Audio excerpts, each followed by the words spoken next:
Par sa douloureuse passion, sois miséricordieux pour nous et pour le monde entier. Par sa douloureuse passion, sois miséricordieux pour nous et pour le monde entier. Par sa douloureuse passion, sois miséricordieux pour nous et pour le monde entier.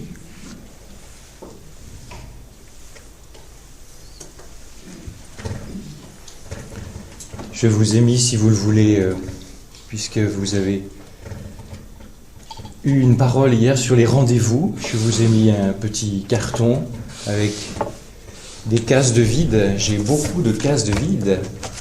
Et donc, voilà, vous pouvez vous inscrire. Et puis, je vous livre ce papier. Il est à votre disposition. Quelques conseils pour la prière silencieuse. Servez-vous.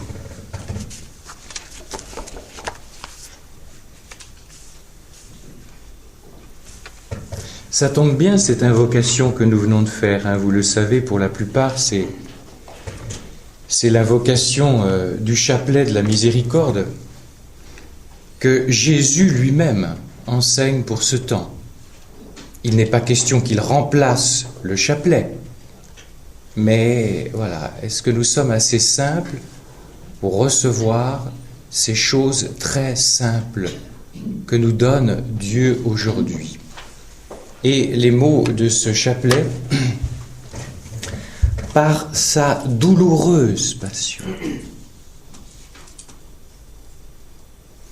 Et donc, je voudrais aujourd'hui essayer de fonder la miséricorde en essayant de répondre à quelques questions, parce qu'il y a quelque chose de difficile dans le petit journal.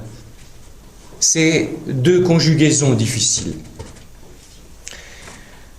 Pourquoi faut conjuguer la miséricorde avec une passion douloureuse? Pourquoi le sang? Pourquoi la souffrance? Autre chose dont il est question chez Faustine, c'est la réparation. Notion complètement balancée dans l'Église, qui prouve que l'Église est un peu en crise. Pour vous en donner, je vais prêcher dans une communauté que je ne connais pas. Ces trois fournées de la communauté sont fondées sur la réparation. Et la mère abbesse, la mère supérieure me disait, vous savez, il y a quelques années, on a eu des problèmes même de nos pasteurs. Vous entendez? Des pasteurs de l'Église. Mais enfin, mes sœurs, la réparation, c'est fini tout ça. C'est le jansénisme d'avant le concile, quoi. Des pasteurs. C'est pas... On s'est compris, hein?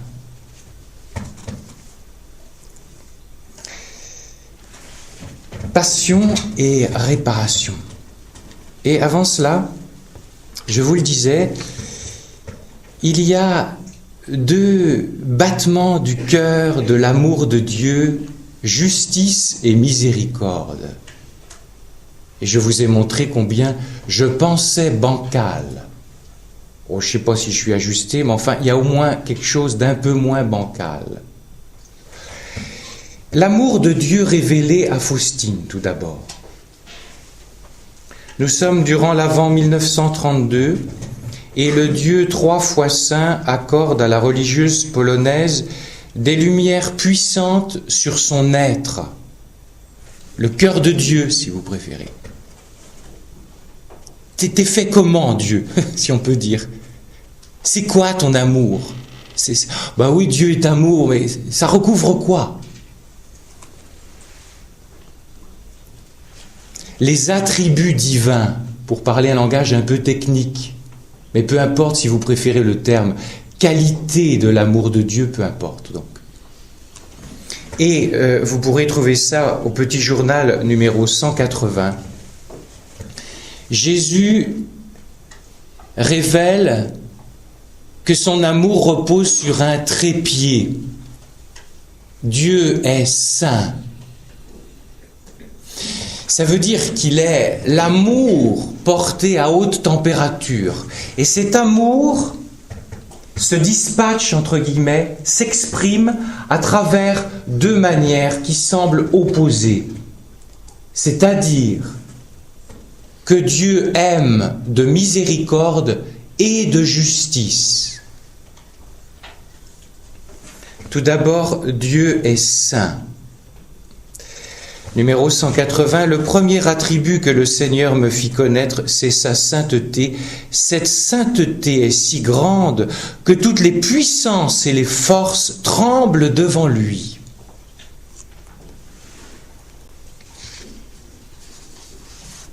Ensuite, Dieu révèle qu'il est saint, il est l'amour, un amour extrêmement puissant. Et pourquoi ça fait trembler ? Pas parce qu'il va nous donner une calotte, mais parce que c'est un trop plein d'amour. Et moi, comme je suis limité, mesquin et pécheur, c'est difficile, il y a un poids de gloire. Nul ne peut voir Dieu sans mourir, dit l'Écriture. Le problème, c'est que après Vatican II, on a fait de Dieu un copain. Et on pensait que ça allait attirer beaucoup de monde. Dans les catéchèses, nous, c'est ce qu'on a reçu, hein, découpage et Dieu copain. Je me trompe ? Je ne suis pas sûr que ce soit si exagéré que ça. Quand vous lisez dans Panorama d'aujourd'hui une jeune femme dire qu'elle est devenue... comment ça s'appelle, là, qu'on va aller voir et qui vous disent l'avenir, là, tout ça. Voilà, elle est devenue voyante et elle raconte, voilà, sans aucune polémique. Je recherchais Dieu toute petite. Et on m'a dit, partage ton carambar avec ta voisine. Et puis fais des découpages. Et puis Dieu est ton copain. Et elle recherchait un peu autre chose. Alors elle est passée à autre chose. Dieu est justice. Ça veut dire quoi avec des mots ? C'est difficile même pour moi, pour vous le dire, et pour moi de le comprendre, même pour de m'expliquer à moi-même. On peut dire que c'est un trop-plein de pureté dans l'amour. Quelque chose de très cristallin.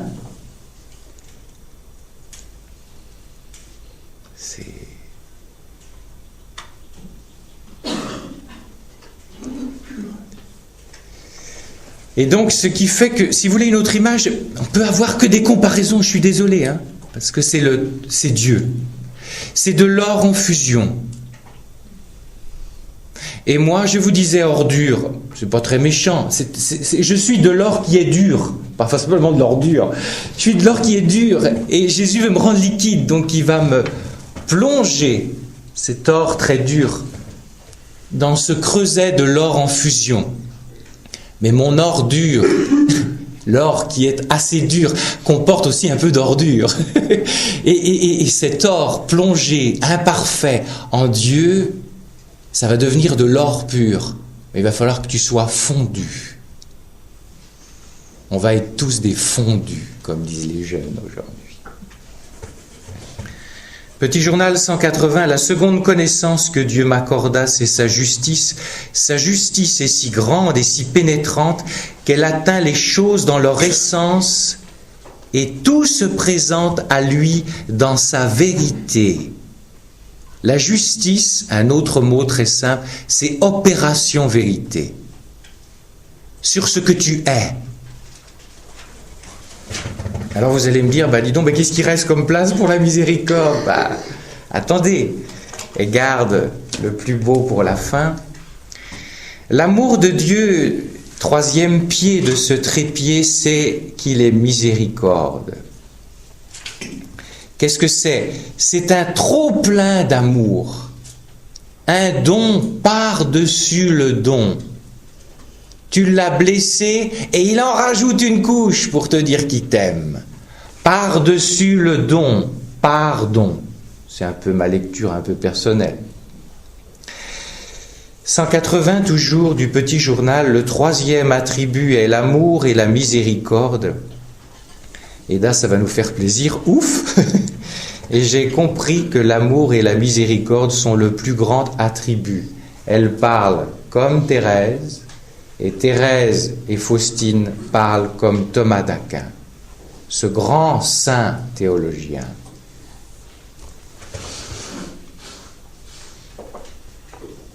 Qu'est-ce que c'est, ce trop-plein d'amour? Vous l'avez. Hein. Ça n'a rien à voir avec une parole facile. Je vous ai dit chamallow, c'est dans l'Écriture. Si ton cœur, dit la première de Saint Jean, vient à te condamner, Dieu est plus grand que ton cœur.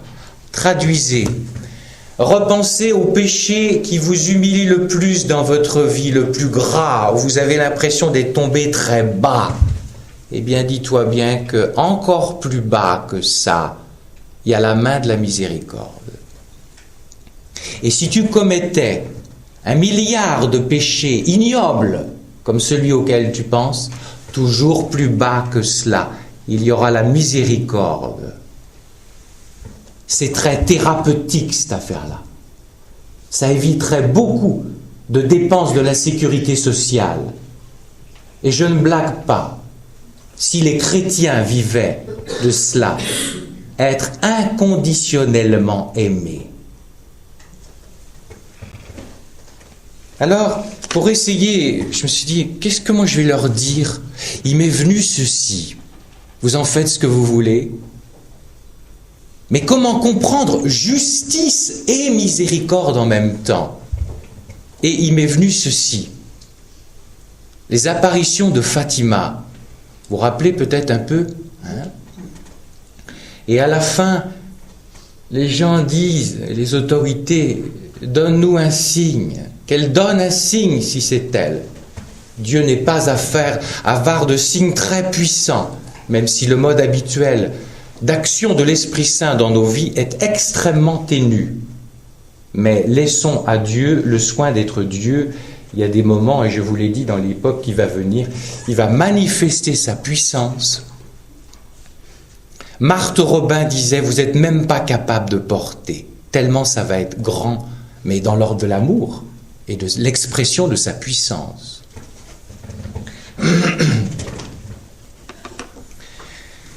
Il y aura, dit la Vierge, un grand signe. Alors les gens se déplacent. Ils sont venus à 70 000 personnes à la Cova de Airia. Il pleut, un temps épouvantable. Pas du trier sur le volet. Crème de la catholicité, ce mélange des francs-maçons, des grands pécheurs qui veulent voir le signe pour démontrer que tout ça c'est du pipeau. Donc effectivement un public de croyants, mais avec beaucoup de non-croyants. Tout le monde a vu le signe. Et c'est la fameuse danse du soleil. C'est très intéressant parce que dans cette danse du soleil s'exprime à la fois la justice de Dieu et son infinie miséricorde. Je vous ai dit c'était une parabole et en même temps qui dit quelque chose de réel, de l'action de Dieu. À un moment, il y a eu une danse du soleil et les gens qui étaient là ont eu l'impression, que le soleil fondait sur eux. Et ça pleuvait à vache qui pisse, si je peux me permettre. Les gens étaient couverts de boue.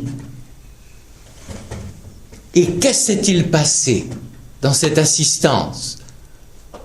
Les gens pensaient qu'ils allaient mourir et on entendait les gens qui confessaient leurs péchés publiquement devant tout le monde, à haute voix.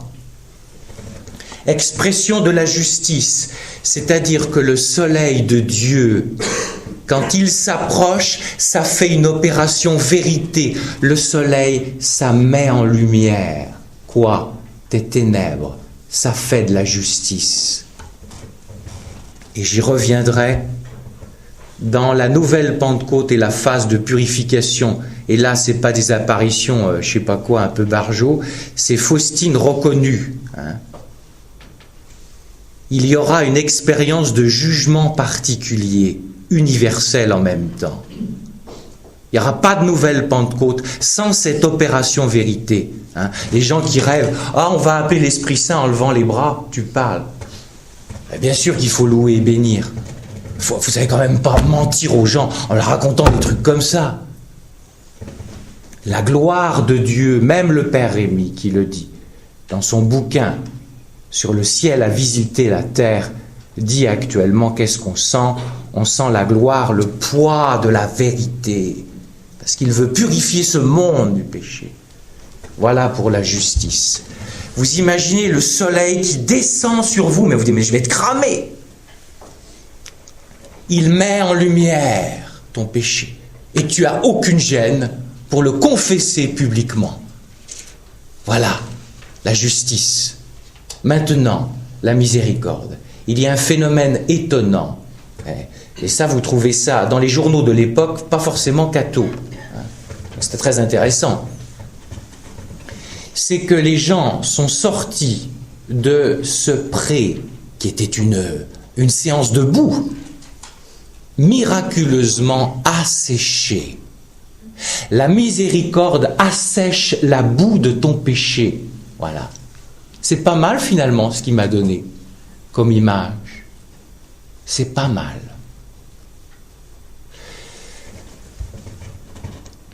Le soleil de justice met en lumière mon péché et du même coup, si je le veux, car je peux faire obstacle à sa miséricorde, il assèche la boue de mon péché.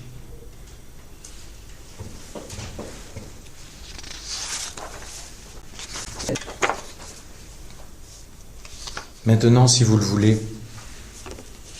nous allons contempler Jésus en croix.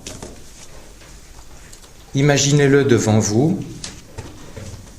avec le soldat qui a percé le côté. J'ai été choqué, je me dis qu'est-ce que c'est que ce truc de la Metro-Goldwyn-Mayer dans le film de Gibson avec ce geyser qui coule du côté de Jésus.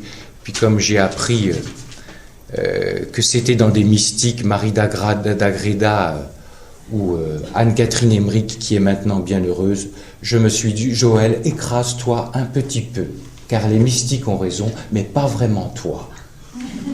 Et c'est-à-dire qu'il est sorti un geyser d'eau vive. Et on comprend pourquoi Saint Jean a dit, il en coule de l'eau et du sang. La Vierge Marie, elle lui est, c'est une sorte de douche de l'eau qui coulait du côté de Jésus.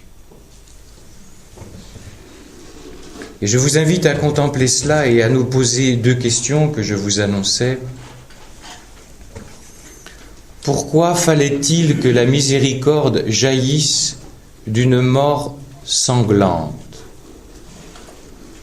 Et la deuxième question, l'amour miséricorde pour nous est-il uniquement gratuit? Pourquoi cette histoire de langage qui paraît étonnant, apparemment même contradictoire avec l'amour digne de ce nom, la nécessaire réparation?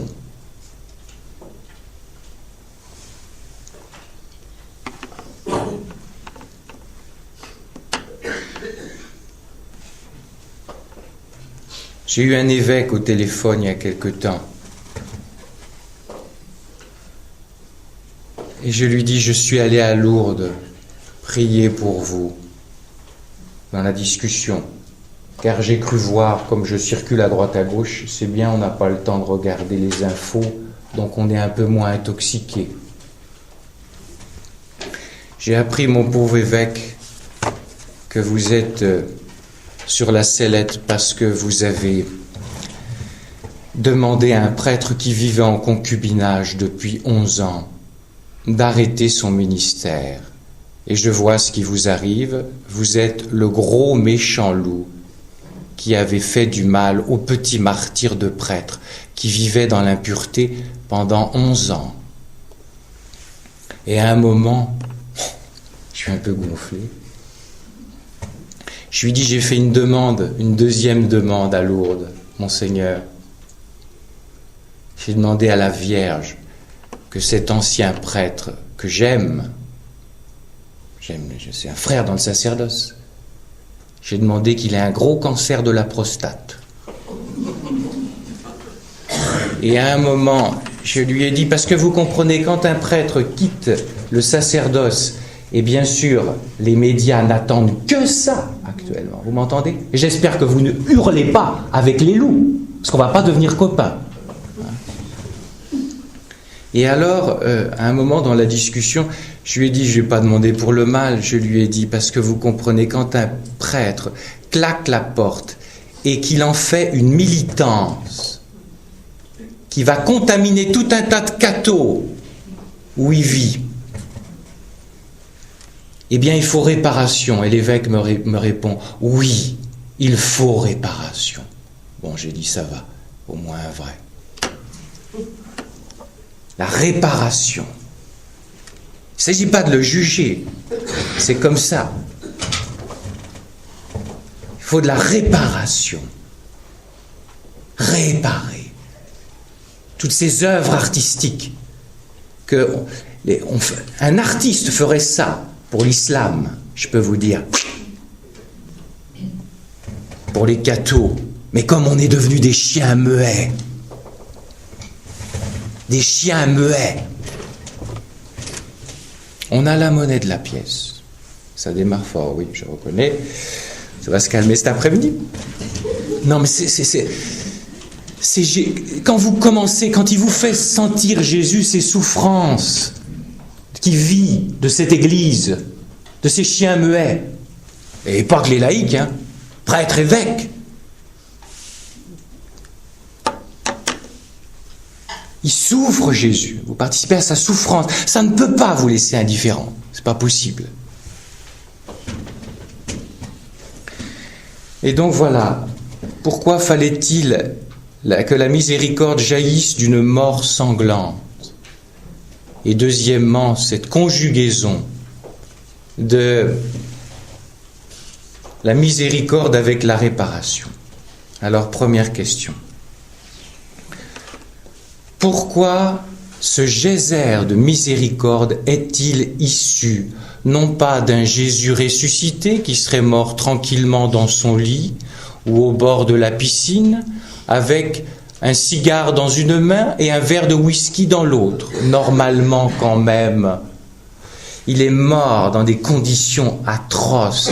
Et le film de Gibson ne peut, je vais vous dire, un dessous d'ongle des violences. Et la bonne presse catholique la croit en tête, et la vie catholique, pour ce qu'il en reste de catholiques, qui vous écrivent des choses sur ce film. C'est là qu'on voit la crise de l'Église. Pourquoi c'est sorti d'une mort sanglante? Le Fils de Dieu s'est incarné en vue de la croix, mais pas comme un point final, en tant que passage, pour la Pâque, qui est la résurrection. Le Père et le Fils, dans une union parfaite de volonté, voient beaucoup plus loin que la croix. Dans le cœur ouvert de l'agneau, ils voient la vie éternelle. Je suis venu pour la vie, et qu'on l'ait en abondance.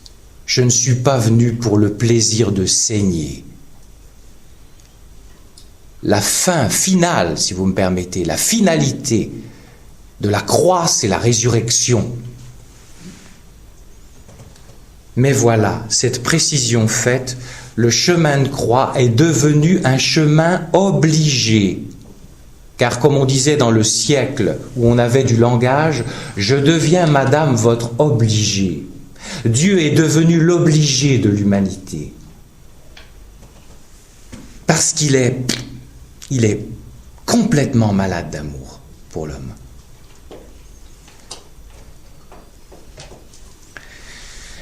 Seul l'amour est digne de foi, écrivait un grand théologien. Seul l'amour est la clé qui va permettre d'ouvrir cette scandaleuse question: pourquoi fallait-il que la miséricorde jaillisse d'une mort sanglante? Deux réponses. Tout d'abord, la mort sanglante est inévitable à cause de quoi? Du choc frontal entre les forces de l'amour, de l'agapé divin, et les forces du mal, diable, ange déchu et péché de l'homme compris. Que ce soit clair, le mal, la violence, la souffrance, la maladie ne font absolument pas partie du projet de Dieu. Ce monde est cassé. Il n'est pas le monde sorti des mains du Père, qui n'est qu'un Dieu de bonheur et qui ne veut que le bonheur pour ses enfants. Mais voilà, Dieu n'a pas inscrit le mal dans sa création, qui est une création intrinsèquement bonne, mais il a injecté la liberté dans ses créatures. Et je ne m'appelle pas Pinocchio avant qu'il coupe les fils. Je suis Pinocchio après que les fils soient coupés, ce qui veut dire que je suis un être parfaitement libre. Et Satan est un être parfaitement libre. Et c'est ainsi que l'homme, depuis les origines, sous l'influence des anges déchus, n'oubliez pas ça, si vous voulez balancer Satan et sa bande, c'est l'homme que vous allez diaboliser. Tout se tient en théologie. Et tout ceci, c'est une invention de ma part, non? Jean 8, 44. L'homme est du diable, qui est killer dès l'origine, qui est homicide dès l'origine. Et qu'est-ce que ça donne donc? Si l'homme est du diable, homicide, ça veut dire tueur, killer. Eh bien, cela va vouloir dire ceci. Ça veut dire que Dieu, venant dans le monde, dans la personne de son Fils, qui est l'amour totalement offert, vulnérable à ce qu'il rencontre, vous comprenez que ça peut se terminer que par du sang. C'est pas possible autrement. Il est killer. Je suis killer. Qui c'est qui a tué Jésus sur la croix? Moi, Joël Guibert. Ce sont nos péchés qu'il portait, dit Isaïe, avant 400 ans, avant la Passion, et donc 400 ans après, et 2000 ans après. Voilà. Arrêtons de dire que c'est les Juifs qui ont tué Jésus. Si j'avais été là, je te peux te dire que j'aurais pris sa défense, t'aurais fait comme tout le monde. T'aurais hurlé avec les loups. Parce que c'est très dur de se démarquer dans une foule hurlante. Parce que il y aurait peut-être eu un quatrième personnage au Golgotha. Toi, si tu avais pris la défense. Faut pas regarder de trop haut, Pierre. Et de toute éternité, Dieu entrevoit, mais parce qu'il est quand même pas manchot de la tête, il entrevoit qu'il va envoyer son Fils dans le monde. La crucifixion est vue de toute éternité. Il n'a pas fait Sciences Po, enfin il s'y connaît un peu quand même. Je vais envoyer mon Fils. Peut-être respecteront-ils celui-là, mais les vignerons dirent « Tuons l'héritier pour que l'héritage soit à nous ». Synthétisons. Le projet éternel de Dieu, c'est-à-dire de faire des enfants de la terre ses fils dans le Fils, avec un grand F, ça aurait dû se passer très paisiblement, sans sang, dans la gloire et dans une très grande paix. mais à cause de la liberté pécheresse, cette divinisation, cette filiation, eh bien, c'est devenu quelque chose de sanglant.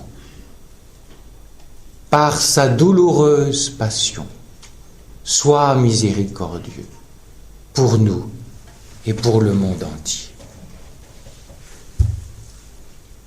Et ce qui est terrible, frères et sœurs, c'est que Dieu est l'innocent du mal. Et au XXe siècle, vous entendez des cathos qui accusent encore Dieu de ne pas s'occuper de sa création. On l'entend très fortement quand on est curé de paroisse, mais s'il y avait un Dieu, il ne laisserait pas faire tout ça. Et la liberté t'en fait quoi? C'est fou. Dieu est l'innocent du mal, il est encore au banc des accusés. Il a été jusqu'au bout, jusqu'au saigné comme un lapin pour toi, et il est encore l'accusé. Comprenez que Jésus souffre, même s'il ne souffre pas au sens où il verse son sang. Il souffre de manière mystique aujourd'hui.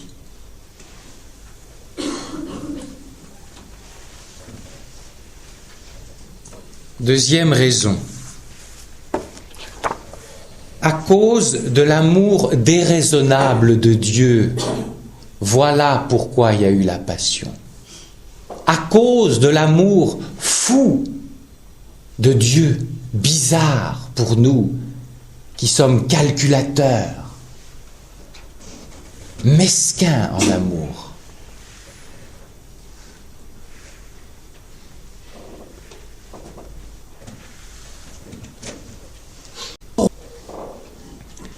Nous le disions à l'instant, le premier mot de l'amour en direction de sa créature, c'est ceci. Je t'aime tellement.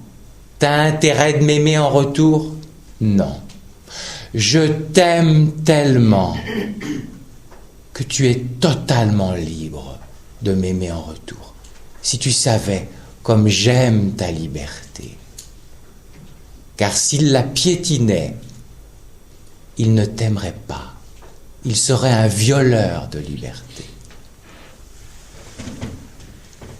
Alors, qu'est-ce qu'il va faire? Comment il va s'y prendre, comme on dit par chez nous? Il accorde tant de prix à notre liberté que ce Dieu fou va préférer voir s'exprimer cette liberté par la révolte et le péché plutôt que de l'étouffer dans l'œuf. Tu comprends ça?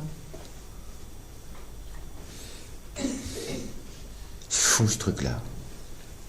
Et c'est le truc de la providence. C'est tout le mystère de la providence. C'est-à-dire que la providence de Dieu, pour moi, c'est le plus grand mystère que j'aime enseigner et qui me fascine le plus. C'est ce Dieu qui laisse ta liberté, la liberté de Lucifer et de sa bande s'exercer, et qui curieusement va se servir de ce mal commis en vue d'un plus grand bien. Et qu'est-ce que vous voulez dire par là? Moi, je vais vous dire, moi j'ai déjà vécu dans ma vie, et si vous n'êtes pas attentif à ce que vous avez vécu, vous allez effectivement rien voir. Pendant 20 années de ma vie, j'ai passé mon temps à dire non à un truc qui me faisait souffrir dans ma vie. Et puis, vous vous rendez compte, comme il faut vous dire que je suis dur de la feuille, et vraiment, raide de la nuque, il fallait attendre 20 ans. C'est pas du tout que je suis un grand mystique, c'est plutôt que je suis un petit moustique. C'est-à-dire qu'il a fallu attendre. Et attendre quoi? Quand est-ce que tu vas me dire oui? Tu comprends donc pas que je ne peux pas déployer mon plan dans ta vie tant que tu me dis pas où est la liberté qui revient là. Et j'ai commencé à dire oui dans les la finale où j'étais curé. Alors je fais un peu des raccourcis, mais j'ai vu se déployer toutes les choses très rapidement. Et ce que je considérais comme obstacle, il est même venu le visiter, presque l'enlever. C'est pour moi, je voudrais vous entraîner là-dedans, parce que je vais te dire, Ma tasse de thé, c'est la tienne. Mais t'as peut-être pas dit oui encore. À quoi? À ta femme telle qu'elle est? À ton mari tel qu'il est? À tes enfants? C'est pire que le mari. Ben oui, mais c'est les femmes qui disent ça, les mamans. C'est plus difficile de perdre un enfant que de perdre un mari. Et attention, cher mari, c'est pas qu'elle vous aime pas, mais si vous voulez, la vie, et vous savez mieux que moi, elles l'ont portée dans son ventre, dans leur ventre. C'est physique, ce truc-là. Et donc, mes enfants qui sont pas comme je voudrais, t'as peut-être pas dit oui. Et après, ça te fait perdre les cheveux ou ça te donne des cancers au sein. J'en sais quelque chose, enfin pas pour le cancer au sein, mais... Ben si quand même, parce que dans ma famille, j'ai vu ça. J'ai vu ça. Et Jésus me montre mais clarté. Voilà. Maman peut faire 3 cancers au sein. Pour des histoires de refus intérieur profond. À des choses chez les enfants qu'elle n'a pas abandonnées. Parce qu'elle ne sait pas s'abandonner. Et attention, hein, si vous avez un cancer, allez pas me rajouter une couche en me disant « Ah, ça doit être... » Mais non, je vous donne des pistes, ça marche pas comme des trucs de mathématiques. Mais c'est quand même pas la médecine psychosomatique qui va me contredire quand même. Et donc, c'est fou cette histoire du oui. Je retarde le plan de Dieu dès que je dis non, ou du genre... peut-être ben que oui, peut-être ben que non. C'est la même chose. Voilà. Alors revisite. T'as un physique qui te plaît pas. Ben, je te signale que Dieu te trouve beau et belle. T'as un prénom que t'aimes pas. Combien de fois on voit ça dans les retraites? Mon père, c'est extraordinaire, je détestais mon nom. Moi, je vais vous dire, j'aimais pas trop mon projet. Pourquoi ils m'ont appelé Joël? Personne s'appelle Joël dans le monde. C'est bizarre ce truc-là. S'il m'avait appelé, je sais pas quoi, moi, Steven, Sue-Hélène, je sais pas, moi, des trucs qui se vendent bien. Et puis donc, tout d'un coup, j'ai découvert avec le Saint-Esprit, j'ai découvert ce que c'était un peu plus la vie dans le Saint-Esprit. Puis je dis, mais il y a un petit prophète. Je croyais qu'il s'appelle comme moi, ou du moins je m'appelle comme lui. Puis j'ai vu, mais j'ai dit, mais c'est une... Mais tu te rends compte? Parce que dis-toi bien que ton prénom, c'est pas un matricule. Hein? Est-ce que tu sais que si tu t'appelles Marie, ben t'es pris en charge par Marie, Vénarde. Si tu t'appelles, je sais pas quoi moi, Joseph, est-ce que tu te rends compte? T'as tiré le gros lot. Mais Joseph, mais c'est pas moderne, mon père. Et donc j'ai découvert Joël. Je peux vous dire que j'aime mon prénom maintenant. Donc voilà, revisitez toute votre vie, revisitez votre histoire sur telle chose où t'as pas dit oui. Parce que vous comprenez, c'est bien beau cette histoire, mais comment tu veux que la miséricorde rentre chez toi si justement tu revisites pas ton histoire? Parce que la miséricorde, elle est extrêmement réaliste. J'ai eu un papa qui m'a pas aimé, par exemple. J'ai eu une maman qui m'a étouffé. Je sais pas quoi, moi. J'ai eu un éducateur qui m'a cassé. Je sais pas. Revisiter toutes des choses qu'on entend dans les retraites. Ils ont pu faire objectivement du mal. Mais comme dit un ami dominicain, arrête de dire tel type m'a bousillé ma vie. Ça n'existe pas, ça. C'est parce que tu vis sous le régime de l'humain, de ce type qui t'a bousillé ta vie. Mais tu ne vis pas encore sous le régime de ton Père, du ciel, qui lui ne bousille jamais la vie. C'est parce que tu vis sous le régime de l'humain et pas sous le divin que va-t-il falloir vivre une passation de maternité. Maman a pu être étouffante, elle a pu être distante, elle n'a pas pu t'aimer comme ton petit cœur d'enfant attendait d'être aimé. Attention, c'est comme ça.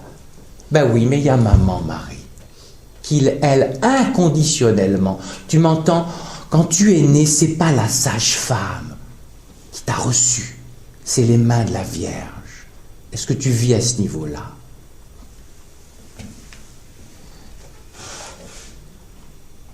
Passation de paternité et de maternité. Papa et maman ne sont que des êtres humains limités et blessés.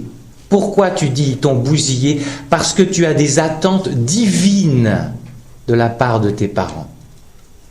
Tu leur fais porter le chapeau d'une attente absolue. Et comme ça ne peut pas le faire, ben ça ne le fait pas.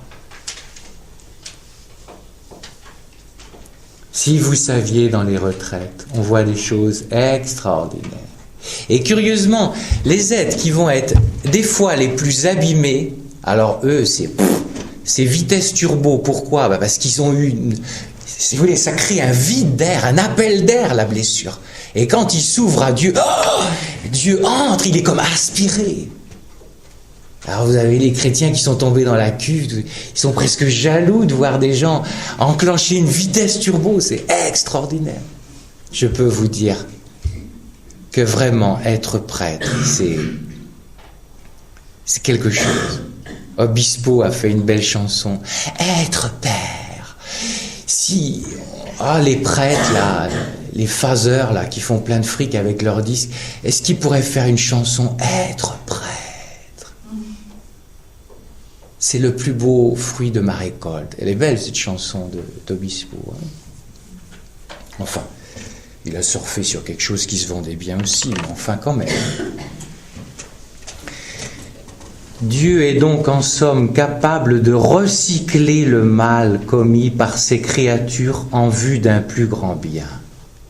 Écoutez, notre très grand pape actuel, que je trouve de plus en plus grand que Jean-Paul II, car sa sainteté est plus cachée.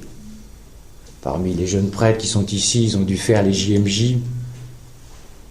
Et effectivement, Jean-Paul II, il suffisait de le voir pour avoir envie de se jeter dans ses bras. Rappelez-vous ce jeune qui a gravi tous les escaliers c'est fou, un mec de 25 ans, 30 ans qui va se jeter les bras dans les bras d'un vioque. Bah oui, mais c'est parce qu'il a vu que c'était un père, voilà. Mais Benoît XVI, c'est une sainteté cachée. Mais pour Benoît XVI, il est mal tombé. Il va être comme Van Gogh. Ses toiles, elles vont pas valoir beaucoup cher. Elles seront vendues très cher que quand il sera mort. Je veux dire par là, il sera reconnu par les cathos de service les bien-pensants que lorsqu'il sera mort. Mais c'est du très grand, ce type-là. Et regardez dans sa voix. C'est l'humilité. L'intervieweur allemand, là, qui est passé par la crise de 68 et qui a fait le bouquin. Je suis encore plus impressionné de son humilité dans le dernier livre, Lumière du monde. C'est un vertige d'humilité, cet homme. C'est de la très grande. Il ne sait même pas qu'il est saint. Mais il l'est. Et donc ce Benoît XVI, qui était à l'époque Joseph Ratzinger, écrit « Dieu est le maître de l'histoire, mais malgré cela, il l'a conçu de manière à laisser la liberté jouer son rôle. Il est ainsi possible que je m'écarte de son plan sur moi. Dieu, d'une part, accepte pleinement la liberté, et d'autre part, il est si grand qu'il peut transformer la défaillance et la destruction en nouveaux commencements qui dépassent même le premier et apparaît plus grand et meilleur. C'est la rédemption qui est définie comme une nouvelle création, plus grande encore que la première création. Car comme dit Thomas d'Aquin, il est plus grand encore pour Dieu de tirer l'homme du péché par la rédemption que de tirer l'homme du néant, car la non-matière ou la matière ne lui fait pas résistance, tandis que le péché lui fait résistance. Alors, à cause de l'amour déraisonnable de Dieu, j'y viens et je vais le synthétiser avec cette formule un peu racoleuse, enfin un peu slogan, vendeur. Hein. Bon, c'est comme ça aussi, comme disait le père Van der Bort, c'est comme ça que nous retenons aussi les choses. Dieu a préféré l'incarnation à une bonne correction. Ça sonne, hein?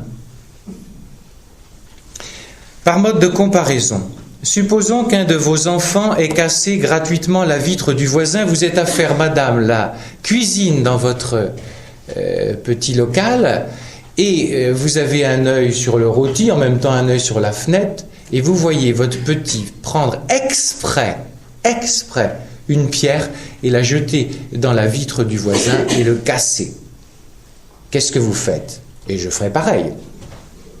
Vous sortez, je t'ai vu, tu l'as fait exprès. Paf, paf. Ah bah oui, non, c'est vrai que vous allez en prison, c'est vrai, vous allez en prison si vous donnez une claque. Je m'excuse, n'enregistrez pas ça. Hein. Et donc, vous donnez une petite correction et vous dites, je t'oblige à aller dans ta tirelire et à réparer. Mais votre gosse, il sait très bien que s'il ne fait pas ça, ça sera terminé. Je sais pas quoi, moi, d'aller sur Internet, je sais pas quoi, faire des jeux ou d'aller au restaurant, au McDo avec papa, maman pendant 1 mois. Ce qui fait que votre enfant va vous obéir extérieurement, mais il ne va pas être changé intérieurement. Maintenant, imaginez ceci. Nous sommes à la convocation au tribunal de Dieu. Et il y a un magistrat qui est là. L'accusé, c'est l'homme. Il est accusé pourquoi? Pas tentative, meurtre du Fils de Dieu. Et le Fils de Dieu est là, avec la Vierge, dans le banc des innocents. Et voilà, un peu comme je suis, hein, supposons que j'ai un marteau. La sentence tombe. Homme, tu es condamné à l'enfer pour l'éternité. Tu iras en prison, privé de la gloire de Dieu, dit l'Épître aux Romains et le catéchisme de l'Église catholique. Si Dieu n'était pas venu nous sauver sur la croix, il n'y aurait pas de ciel. C'est alors, la sentence tombée, l'homme dit, de toute façon, baisse la tête, et dit, de toute façon, je mérite, je l'ai fait. Et à ce moment-là, dans le box des innocents, Jésus lève la main, et sa maman, qui est très timide, dit, chut, il lève quand même la main. Et alors, et le magistrat a dit, avez-vous quelque chose à rajouter? Oui, je voudrais vous faire une demande, monsieur le magistrat. Accepteriez-vous que je sois emprisonné avec mon killer, l'homme, avec celui qui m'a tué? Et à ce moment-là, le magistrat m'a dit, mais vous êtes un malade! Jamais j'ai une demande comme ça! Et c'est à ce moment-là que Jésus répond, oui, je suis fou d'amour pour l'homme. Je veux me laisser emprisonner avec lui. Incarnation. Il s'est fait chair. Pourquoi? Pour pouvoir mieux changer dans sa prison, à force de l'amadouer, de le toucher par mon amour, changer de l'intérieur sa liberté, rédemption. C'est à ce moment-là qu'il y a un deuxième coup. Eh bien, je vous l'accorde. Et c'est tout le plan de salut qui s'est mis en branle. Vous avez entendu la réflexion du magistrat? Mais vous êtes malade! Pourquoi la croix? À cause d'un Dieu malade. Malade en amour. Déraisonnable. Incompréhensible. Rappelez-vous le lavement des pieds. Ayant aimé les siens, il les aima jusqu'au bout. Alors nous, on traduit, bah oui, jusqu'à la fin, jusqu'au bout de sa vie. Non, jusqu'au bout de l'amour. Et comme l'amour de Dieu est infini, il n'y a pas de bout. Jusqu'au bout de l'infini. Ne demandons pas à la divine miséricorde d'être autrement qu'elle n'est, c'est-à-dire déraisonnable en amour. Et les saints qui sont des déraisonnables en amour, faites appel à Saint Bernard, vous connaissez cette fameuse parole et sentence. La mesure de l'amour, c'est qu'elle est sans mesure.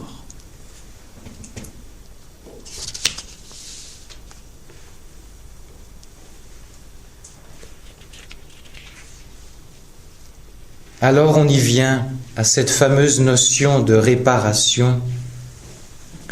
L'amour est-il uniquement gratuit? La miséricorde est-elle uniquement un don à recevoir? Ou, paradoxalement,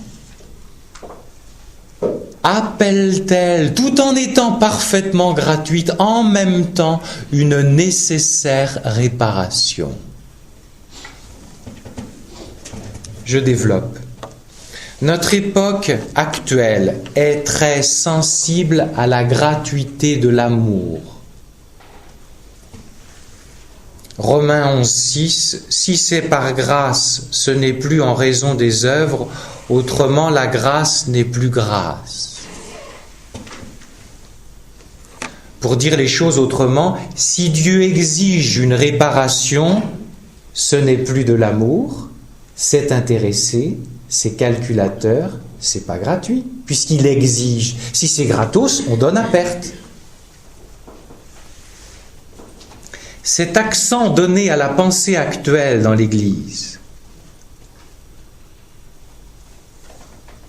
à la gratuité, est telle qu'on en oublie cette autre dimension qui est présente dans l'Écriture, autre dimension de l'amour, sauveur du Christ, qui est le paiement d'une rançon. Rappelez-vous, Jésus a cette grande amoureuse qu'est Angèle de Foligno. J'aime bien ce langage de Jésus. C'est pas pour rire que je t'ai aimé. Voilà, c'est pas pour rire que je t'ai aimé. C'est compliqué à comprendre, ça. C'est pas pour rire.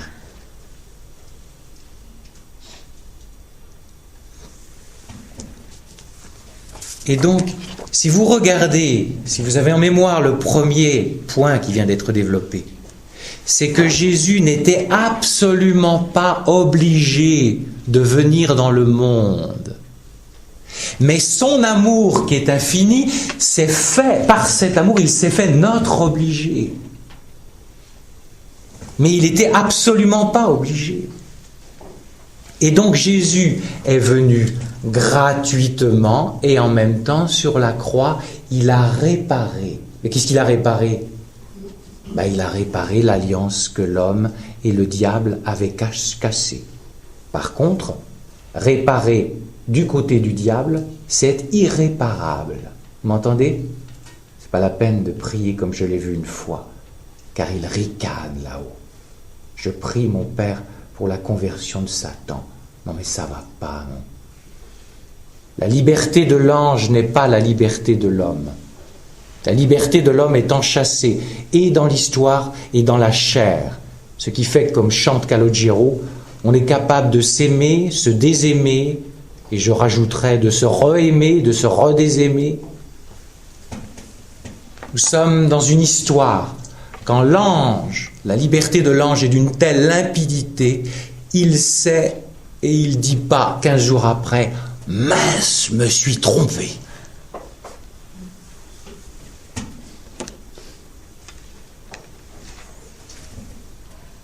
Satan est la haine contre Dieu et la haine contre lui-même. Il jouit de cela, ça te donne le vertige, moi aussi.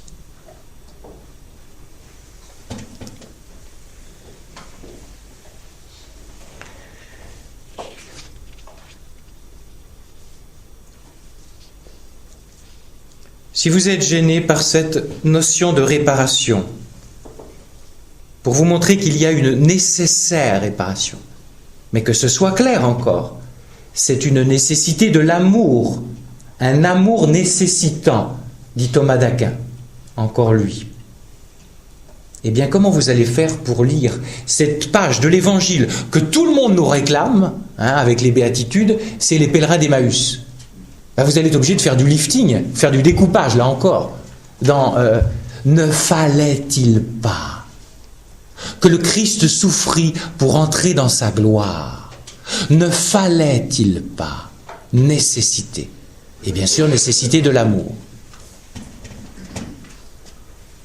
C'est-à-dire que Dieu reste le Tout-Puissant. Il aurait pu, pour dire les choses autrement, et c'est saint Augustin qui le dit, et repris dans la somme de théologie de saint Thomas d'Aquin, un autre mode de rédemption, de pardon, aurait pu être possible du haut du ciel. Jésus aurait pu dire une méga absolution collective, la seule qui est autorisée par l'Église, qu'il aurait pu faire comme ça.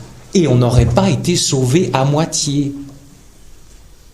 S'il est venu dans le monde, je vous ai dit, c'est ça, il est malade. Mais le problème, c'est qu'il cherche des malades. Les âmes choisies sont forcément des malades. Et pourquoi nous ne comprenons pas le langage des saints, surtout sur ce point névralgique, de sorte de joie qu'ils trouvent dans la souffrance?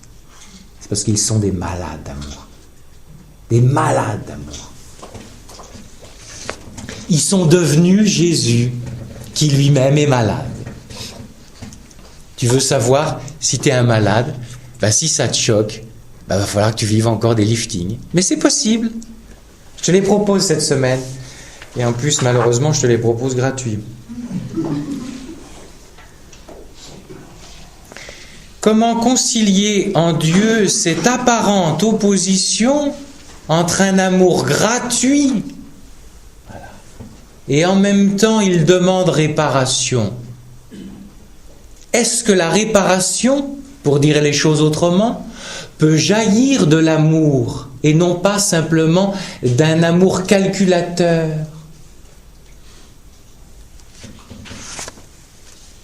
Je vais vous donner une autre parabole. Elle est un peu harde, c'est une parabole. Repensez à l'affaire d'Outreau. Et vous êtes pris dans l'affaire. Vous m'entendez? Voilà, la parabole. Ce n'est qu'une parabole.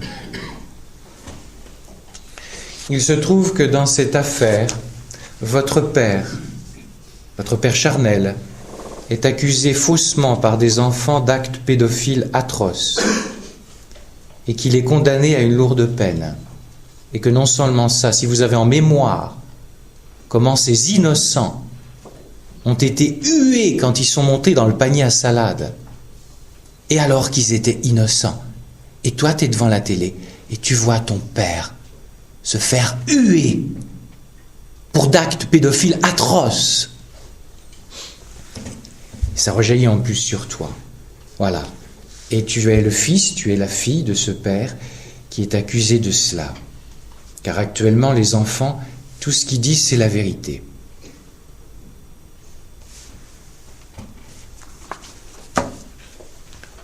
Il se trouve que voilà, tu as deux choses en ta possession. Tu as une très mauvaise santé psychique et du muscle cardiaque.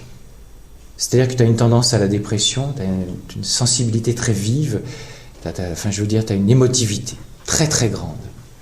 D'autre part, tu as déjà été opéré du cœur, et donc voilà.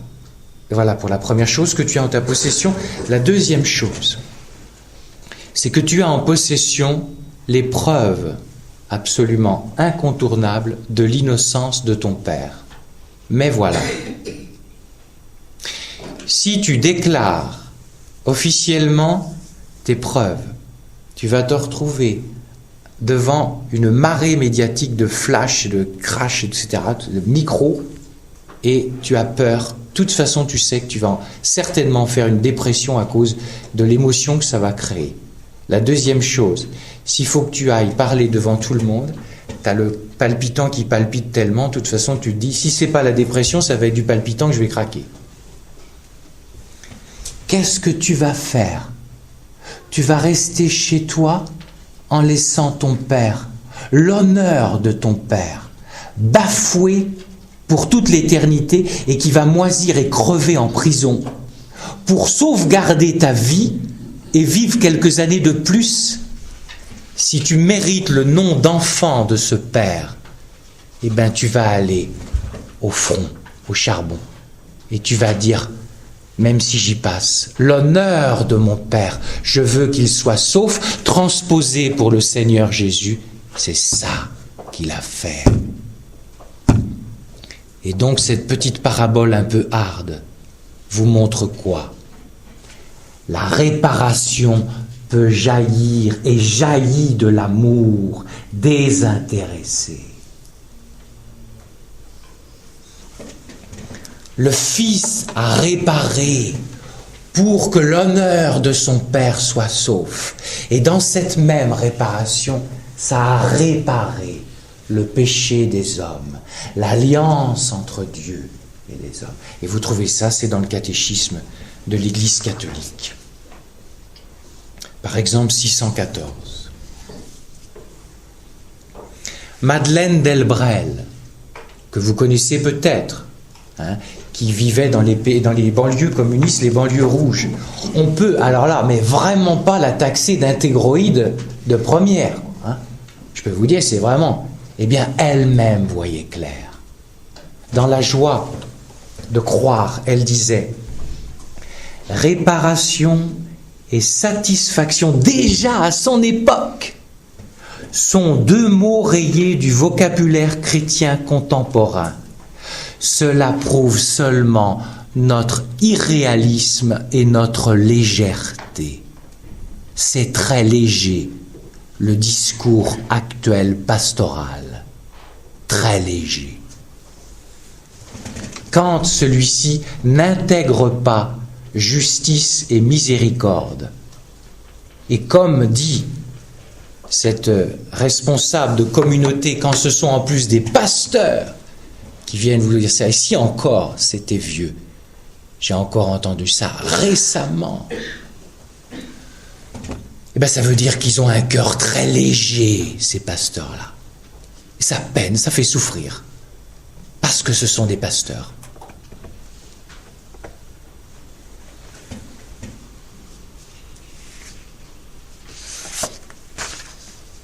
Synthétisons. Le refus de la réparation, parce que c'est un langage qui ne se vend pas bien sur le marché actuellement, réparation. Vous voulez faire moderne? C'est vous les intégristes de service. Car il y a deux formes d'intégrisme. L'intégrisme, effectivement, qu'on peut voir des fois à la radio ou à la télévision, mais il y a une forme d'intégrisme qui est la crispation sur un esprit 68 arts. Et celui-là va vieillir très très vite. Il est déjà has-been. Pourquoi marier amour totalement gratuit et pourtant réclamant une nécessaire réparation? Parce que dans l'amour de Dieu, il y a deux poumons. Ça respire à deux poumons. L'amour pour toi, je récapitule ce que j'ai dit hier, est complètement gratuit. Et en même temps, il te dit, tu comptes beaucoup à mes yeux et je t'aime. Et ta réponse d'amour a un prix infini sur mon cœur. Et comme cette réponse d'amour, quand elle rencontre le péché, va prendre la forme d'une réparation. Et donc, curieusement, la théologie qui se veut moderne, elle est passée de mode. Celle qui veut balancer la réparation. Pourquoi? Parce qu'elle diminue l'amour de Dieu qui est beaucoup plus riche qu'un amour gratuit, car Dieu ne m'aime pas sans moi. Entendez ça. Il ne vous aime pas malgré vous, en disant « je me moque de ta réponse, le principal, c'est cet amour de Dieu que je déverse sur toi ». et surtout, ça va t'étouffer cet amour. Tu n'auras même pas le temps de me dire et la possibilité de me dire je t'aime. Eh bien cet amour-là, je n'en veux pas, car il n'est pas un amour évangélique. L'amour de Dieu respire à deux poumons. Il t'aime de manière totalement gratuite, et donc la miséricorde est gratuite, et en même temps, ta réponse d'amour a un poids sur le cœur de Dieu. Il t'aime comme un époux, ça te fait rien ça. Alors la liaison est faite, vous comprenez pourquoi les deux grandes parties qui vont s'ouvrir dans les quelques jours, nous allons apprendre à respirer la miséricorde à deux poumons, nous allons apprendre à nous laisser consoler, c'est-à-dire à accueillir la miséricorde qui est gratuite. Deuxièmement, à consoler la miséricorde, parce que ma réponse et ma réparation a du poids. Ça fait vibrer le cœur du bon Dieu.